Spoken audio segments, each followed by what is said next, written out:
मोहोळ तालुक्यातील हराळवाडी गावात चोरट्यांनी धुमाकूळ घालत तब्बल 5 घरांमध्ये घरफोडी केल्याची धक्कादायक घटना समोर आली आहे। या चोरीत तब्बल 7,78,800 रुपयांचा ऐवज लंपास करण्यात आला असून संपूर्ण परिसरात भीतीचं वातावरण निर्माण झालंय।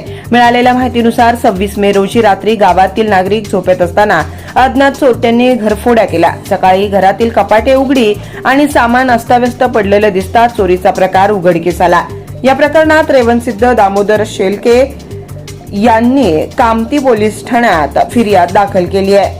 चोरट्यांनी रेवणसिद्ध शेलके यांच्या घरातून 61,000 रुपयांचा ऐवज, त्याचबरोबर महिबर शेलके यांच्या घरातून 1,75,000 रुपयांचे दागिने, रेवणसिद्ध वसंत शेलके यांच्या घरातून 3,05,000 रुपयांचा ऐवज, तर रामचंद्र शेलके आणि अमोक सिद्ध घोडमिरे यांच्या घरातूनही सोन्याचे दागिने आणि रोख रक्कम चोरी केली आहे। या सलग घरफोड्यांमुळे हराळवाडी गावात भीतीचं वातावरण पसरलं असून नागरिकांनी रात्रीची पोलीस गस्त वाढवण्याची मागणी केली आहे। कामती पोलिसांनी अज्ञात चोरट्यांविरोधात गुन्हा दाखल केला असून पुढील तपास सुरू आहे।